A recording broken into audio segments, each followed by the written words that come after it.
plants or we feed to machines. We should eat with proper consciousness, and there is a matter of consciousness in every food. So we have basically three types of foods, which are called, which are divided into modes.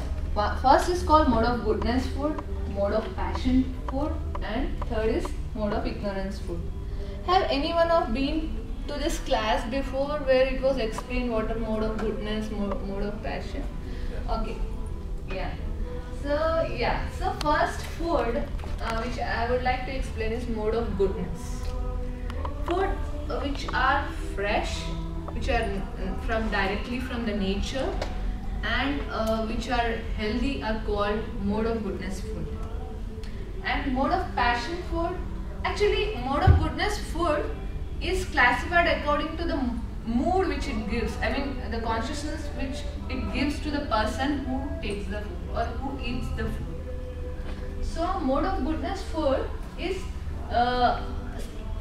for example fruits, fresh fruits, vegetables and grains, whole grains, freshly prepared, they come under the modes of goodness. Second type of food is mode of passion. I mean food in the mode of passion. These foods give passion to person.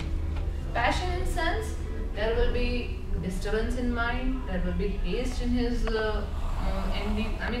his appearance, and the person typically in the mode of passion has all raging thoughts. Okay, so which type of foods come into this category?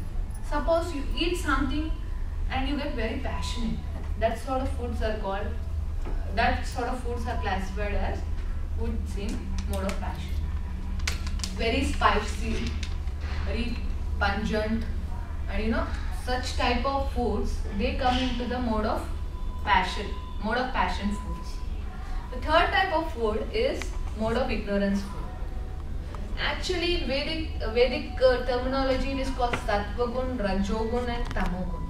Sattvagun is mode of goodness, Rajogun is mode of passion, Tamogun is mode of ignorance.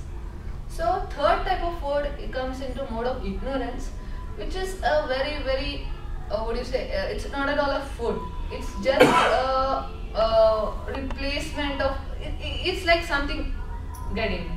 So food trade, spoiled food, and it's one which is cooked for a long time, and you are eating.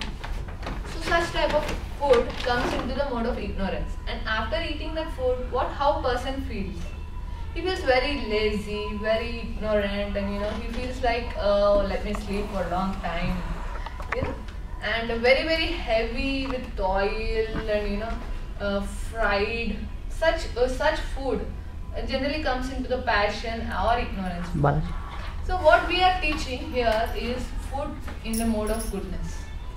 Why we want food in the mode of goodness? Because we want to be healthy, we want to be good, we want to be energetic. So everyone like to be in mode of goodness, right? Yes? Tell me yes? Yes. So everyone wants to be in mode of goodness. So we are conducting these special classes so that everyone can really know how to cook in, not only eat in mode of goodness foods, but how to prepare food, how to honor food, how to eat, and after eating what will be your mood. It's complete science. From starting getting ingredients, cooking with consciousness, and then eating with proper consciousness, and then digesting with proper consciousness. So this is a whole process. So we should be, actually there is one saying, what you eat you are, right? So definitely eating makes a significant part of personality, and one can judge person's personality depending upon many things like association, what he keeps, according to education, how educated he is, and food also. Of course, food also, what food he eats. So the Vedic cooking class is a humble endeavor to know that mode of goodness and how to be in mode of goodness, how to develop our personality in mode of goodness through eating. Thank you so much. Just to add to Srilata about the consciousness. So I would like to tell that in LA, Los Angeles, there's a company, a chocolate company. So what they do is they call it as a blessed chocolate. So they have used the music of Buddha, the Buddhists in the Tibet. So when they chant, and so that kind of music, they put it on. So when they make their chocolates, they keep their chocolate and let the music be on the chocolate for 5 days. And that's what they call it, a blessed chocolate.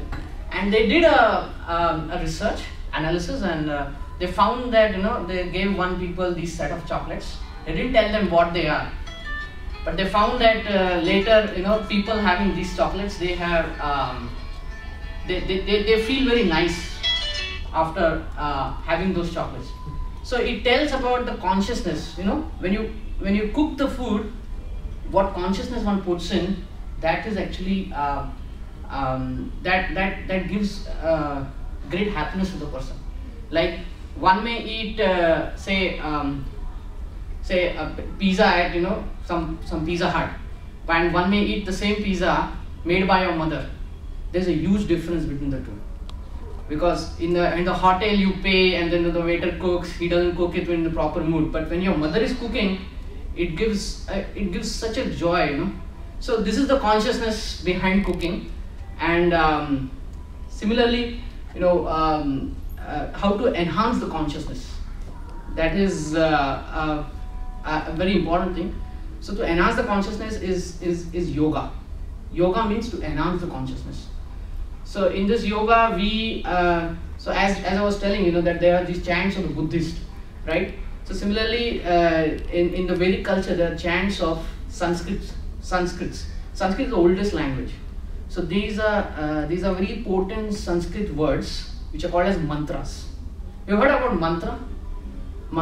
So there are many mantras. Similarly, there is one mantra, it's called Maha Mantra. Maha Mantra means it's a great mantra, and mantra means man plus tra. Man means the mind, and tra means that which delivers the mind. So mantra is that which delivers the mind, and it enhances the consciousness. So this is the mantra that in the Vedic culture they chant this mantra, and they enhance their consciousness. When they get up in the morning, they chant this mantra, and the consciousness is developed. And then whatever one does, their normal work or their cooking or meeting with personalities or persons, it's a very joyful experience. So we chant this mantra, which is called Hare Krishna Maha Mantra. That is, it starts with Hare Krishna, Krishna Krishna, Hare Hare, Hare Ram, Ram Ram, Hare Hare. So this mantra is very potent.